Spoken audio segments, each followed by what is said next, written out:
ಜೊತೆ ಮಾತಾಡೋದಕ್ಕೆ ನಾನು ಔಟ್ಸ್ಟ್ಯಾಂಡಿಂಗ್ ಸ್ಪೀಕರ್. ಅದು ಧನ್ಯವಾದ.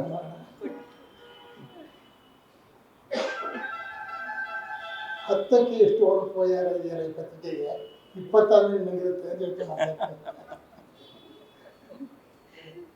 ಅಲ್ಲ. 10 ಗಂಟೆಲ್ಲ ಶಾಲೆ ಬಿಟ್ಟು ಹೈಸ್ಕೂಲ್ ಹೋಗುವಂಥ ಸಮಯದಲ್ಲಿ ಆಗಲೇ ಇದೆಯಲ್ಲ ಎಲ್ಲ ಕಂಡುಬಿಟ್ಟು ನೋಡೋದು ಇದೆಯಲ್ಲ 20ಕ್ಕೆ ಬಂದಾಗ ಹೆಂಗಿರ್ಬೋದು ಅಂತ ನಾನು ಊಹಿಸ್ತಾ ಇದ್ದೀನಿ. ನಾನು ಒಂದೇ ಪ್ರಾರ್ಥನೆ, ಆ ವರ್ಷ ನಾನು ಇರಬೇಕು ಅಂತ.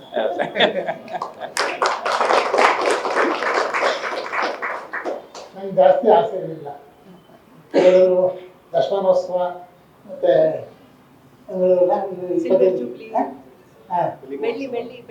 ಬೆಳ್ಳಿ ಇದು ಸುವರ್ಣ ಮಹೋತ್ಸವ ಎಲ್ಲ ಆಗಬೇಕು ಅಂತ ನನಗೂ ಅಷ್ಟೇ ಆಸೆ. ಆ ಎಲ್ಲ ಸಮಾರಂಭಗಳು ನಾನು ಇರಬೇಕು ಅಂತ.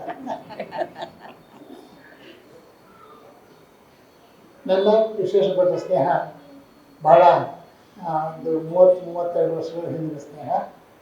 ನಮ್ಗೆ ಯಾವಾಗ ನಿಜವೂ ಅವ್ರು ಹೇಳಿದಾಗೆ ಪತ್ರಿಕೆ ಸಂಪಾದಕರು ಹೇಳಿರ್ತಾರೆ ಅಂದರೆ ತುಂಬ ವಯಸ್ಸಾಗಿರುತ್ತೆ, ತುಂಬ ಸಿಡುಕು ಮುಖ ಇರ್ತದೆ, ನಗೋದೇ ಇಲ್ಲ ಅವರು, ಎಲ್ಲರೂ ಹೇಳ್ತಾ ಇರ್ತಾರೆ ಅಂದರೆ ನಮಗೆ ಒಂದು ಚಿತ್ರ ಇತ್ತು. ಆದರೆ ವಿಶೇಷಪಟ್ಟ ನಾನು ನೋಡಿದ್ದು ರೇಣುಕಾಚಾರ್ಯ ಒಂದು ಕಾಲೇಜ್ ಫಂಕ್ಷನ್ ಇತ್ತು. ಕಾಲೇಜ್ ಫಂಕ್ಷನ್ ನನ್ನ ಭಾಷೆಕರು ಅವ್ರ ಭಾಷೆಕರು ಅವತ್ತು ನೋಡಿದಾಗ ಅವ್ರು ಹೇಳಿದ್ರು ವಿಜಯ ಕರ್ನಾಟಕದ ಸಂಪಾದಕರು ಅಂತ. ನಾನು ನಂಬಲೇ ಇಲ್ಲ ನಿಜವಾಗ್ಲು. ಅವಾಗಲೂ ಇಷ್ಟೇ ಹೆಂಗಾಗಿದ್ರು, ಈಗಲೂ ಹೆಂಗೆ ಅವರು. ಸುಷ್ಮಾಗೆ ಹೌದಲ್ಲ ಹೆಂಡತಿ ನನ್ನ ಗಂಡ ಹೆಂಗೆ ಅಂತ ಹೇಳಿದ್ರೆ ಅದಕ್ಕೆ ದೊಡ್ಡ ಸಬ್ಬಿನ ಯಾವುದು ಇರಲ್ಲ. ಆವತ್ತಿಂದ ಇವತ್ತುವರೆಗೂ. ಮತ್ತು ನನ್ನ ಜಾತಿ ಕೆಡಿಸಿದ್ದಿದೆ. ಜಾತಿ ಕೆಡಿಸಿದ್ದು ಯಾಕೆಂದರೆ ನನ್ನ ಪಡ ನಾನು ವ್ಯಾಪಾರ ಮಾಡ್ಕೊಂಡಿದ್ದೆ, ಉಪ್ಪಿಟ್ಟು ಮಾಡ್ಕೊಂಡು ಇಡ್ಲಿ ಮಾಡ್ಕೊಂಡಿದ್ದೆ. ಆದರೆ ಅದರಿಂದ ಏನು ನಷ್ಟ ಆಗಲಿಲ್ಲ. 3 ಕೋಟಿ ರೂಪಾಯಿ ಸಂಪಾದನೆ ಮಾಡಿದ್ದಾರೆ. ನನ್ನ ಬರೆಯೋಕ್ಕೆ ಹಚ್ಚಿದ್ದು ಅಲ್ಲಿ ರೇಣುಕಾಚಾರ್ಯ ಕಾಲೇಜಲ್ಲಿ ನನ್ನ ಭಾಷಣ ಆದಮೇಲೆ ಚೆನ್ನಾಗಿ ಮಾತಾಡಿದ್ರೆ ಯಾಕೆ ಬರೀಬಾರ್ದು ಅಂದರು. ನಾನು ಬರೆದೇ ಯಾವತ್ತೂ ಬರೆದಿಲ್ಲ ಅಂದರೆ ಇಲ್ಲ ಬರೆಯೋಕ್ಕೆ ಶುರು ಮಾಡಿ ಅಂದರು. ಒಂದು 5-6 ತಿಂಗಳು ಬರೆದ್ರೆ ಅಂತ ಕೇಳ್ತಾಯಿದ್ರು. ಕೊನೆ ಒಂದು ಹೇಳ್ಬಿಟ್ರು, ಮೇ 22ನೇ ತಾರೀಕು ನಿಮ್ಮ ಅಂಕಣ ಶುರು ಆಗುತ್ತೆ, ಆನಂದ ಬರೆಯಲೇಬೇಕು ಅಂತ ಹೇಳಿದ್ರು. ಸರಿ, ಆವಾಗ ಬರೆಯೋಕ್ಕೆ ಶುರು ಮಾಡಿದೆ. ನನಗೆ ಆವಾಗ 54 ವರ್ಷ ವಯಸ್ಸು. ನನ್ನ ಬರವಣಿಗೆ ಬಂದಿದ್ದು 54 ಆದಾಗ. ಇಂಥ 30-32 ಕಡೆ ಬರಲಿಲ್ಲ. ಅದನ್ನು ಬರೆಯೋಕ್ಕೆ ಶುರು ಮಾಡಿದೆ. ಒಂದು 15 ಬರ್ಕೊಂಡಿದ್ರು. 15 ಆಯಿತು, 100 ಆಯಿತು, 200 ಆಯಿತು, 1000 ಆಯಿತು. ಕೊನೆಗೆ 3000 ಅಂಕಗಳನ್ನು ಬರೆದಿದ್ದೀನಿ. ವಿಶೇಷ ಪಟ್ಟಿದ್ದೀನಿ. ಮತ್ತು ನನ್ನ ಸುಮಾರು ಜನ ಕೇಳಿದ್ರು, ಬೇರೆ ಇವರಿಂದ ಪರಿಚಯ ಅಂತ ಅನೇಕ ಸಂಪಾದಕರು ಕೇಳಿದ್ರು, ನಮ್ಮ ಪತ್ರಿಕೆ ಬರೆಯುವಂಥ ವಿಜಯ ಸಂಕೇಶ್ವರ ನಮ್ಮ ಆಫೀಸ್ ಬಂದವ ಅಂತ ಹೇಳಿದ್ರು, ನೀವು ಮುಂದಿನ ವಾರ ನಮ್ಮ ಪತ್ರಿಕೆ ಅಂಕಣ ಬರೆದಿದ್ರೆ ನೀವು ಅಂತ ಹೇಳಿದ್ರು. ಇಲ್ಲ ಬರೆಯಲ್ಲ ನಾನು ಅಂದೆ. ನಾನು ಇದುವರೆಗೂ ಬರೆದಿರೋದು ಕೇವಲ ಭಟ್ರ ಪತ್ರಿಕೆ ಮಾತ್ರ ಮತ್ತು ಭಟ್ರು ಒತ್ತಾಯ ಮಾತ್ರ ಬರೆದಿರೋದು. ಅದೊಂದು ವಿಷಯದಲ್ಲಿ ನನಗೊಂದು ಹೆಮ್ಮೆ ಇದೆ. ಹೌದು ಓದ್ಬಿಟ್ಟು ಅಂತ. ವಿಜಯ ಕರ್ನಾಟಕ ಬಿಟ್ಟು ಬಂದು ಸಹ ಸಾಯಂಕಾಲ ಹೇಳಿದ್ರು, ಸರ್ ನಾನು ವಿಜಯ ಕರ್ನಾಟಕ ಬಿಟ್ಟೆ ಅಂದರು. ನಾನು ಯಾಕೆ ಅಂತ ಹೇಳಿದ್ರು. ಇಲ್ಲ ಹೇಳ್ತೀನಿ, ಬಿಟ್ಬಿಟ್ಟೆ ನಾನು ಅಂತ. ಅದಾದ ಸ್ವಲ್ಪ ಹೊತ್ತಿಗೆ ಇವರು ಫೋನ್ ಮಾಡಿ, ಪ್ರತಾಪ್ ಸಿಂಹ ಫೋನ್ ಮಾಡಿ, ಸರ್ ನಿಮ್ಮದು ಇವತ್ತು ಅಂಕಣ ಬಂದು ನಾಳೆ ಬೆಳಗ್ಗೆ ಹಾಕಲೋ ಬೇಡ ಅಂತ ಹೇಳಿದ್ರು.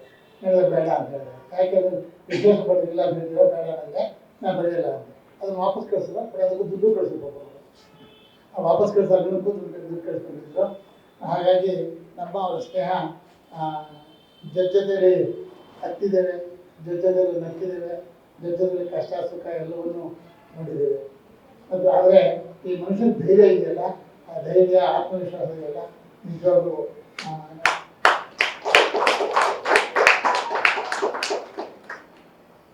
ಆಗಲೇ ಹೇಳಿದ್ರಲ್ಲ, ಬೆಳಗ್ಗೆ ಪೇಪರ್ ಬರಲ್ಲ ಅಂತ. ನಾನು ಅವರು UB ಸಿಟಿ ಸುತ್ತಾಡ್ತಾ ಇದ್ವಿ. ಆ್ಯಪಲ್ ಸ್ಟೋರು ಅದು ಇದೆಲ್ಲ ನಾವು ಸುತ್ತಾ ಇದ್ವಿ.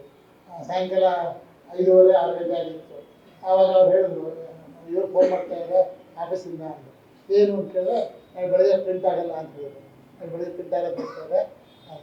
ಇಲ್ಲ ಬಟ್ ಪ್ರಿಂಟ್ ಆಗತ್ತೆ, ನಿಮ್ಮ ಪ್ರಿಂಟ್ ಮಾಡಿ ಅಂತ ಹೇಳಿದ್ರು. UB ಸಿಟಿನಲ್ಲಿ ನಾನು ಜೊತೆ ಕೈ ಜೋಡಿಸಿದ್ದು ಆವತ್ತು ಮತ್ತೆ ಆವತ್ತು ಇವತ್ತು ಕೂಡ ಬಟ್ಟೆ ಯಾವಾಗ ಕರೆದ್ರು ಇಲ್ಲ ಅಂತ ಹೇಳಿಲ್ಲ. ಅದು ಇಲ್ಲದೇ ಇದ್ರೂ ಕೂಡ ಏನೋ ಮಾಡಿ ಅವರು ಬೆಳೆದಿದ್ದೀನಿ. ಯಾಕೆಂದರೆ ಅಷ್ಟು ಪ್ರೀತಿ, ಅಷ್ಟು ವಿಶ್ವಾಸ ಅವ್ರ ಮೇಲೆ, ಅಷ್ಟು ನಂಬಿಕೆ ಅವ್ರ ಮೇಲೆ. ನನಗೆ ಅನೇಕ ಪತ್ರಕರ್ತರು ಸ್ನೇಹಿತರು ಅವರೆಲ್ಲರಿಗೂ ಎಲ್ರಿಗೂ ಮೆಚ್ಚುಗೆ ಅಂತ ಗೊತ್ತಿಲ್ಲ, ಇದಾಗಲಿಲ್ಲ. ಆದರೆ ಮೆಚ್ಚುಗೆ ಮಿಶ್ರಿತವಾದ ಅಸೂಯೆ ಇದೆ ಇವ್ರ ಬಗ್ಗೆ. ಮೆಚ್ಚುಗೆ ಮಿಶ್ರವಾದ ಅಸೂಯೆ ಇದೆ. ಇಷ್ಟೆಲ್ಲ ಮಾಡಿದ್ರಲ್ಲ ಅನ್ನೋದೊಂದು ಅಸೂಯೆ ಇದೆ. ಆದರೆ ಚೆನ್ನಾಗಿ ಮಾಡ್ತಾರೆ ಅನ್ನೋದು ಮೆಚ್ಚುಗೆ ಇದೆ. ದೇವರು ನಿಮಗೆ ಆ ಶಕ್ತಿಯನ್ನು ಕೊಟ್ಟಿದ್ದಾನೆ.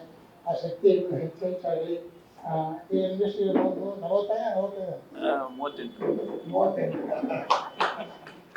ಇಲ್ಲ 10 ವರ್ಷ ಮುಂದೆ ಹೇಳಿದ್ವಿ. ಎಷ್ಟು ಅಂದರೆ 38 ಹೋಗಿದ್ದು. ಇವತ್ತು ಅದೇ ಹೇಳ್ತಾರೆ. ಒಂದೇ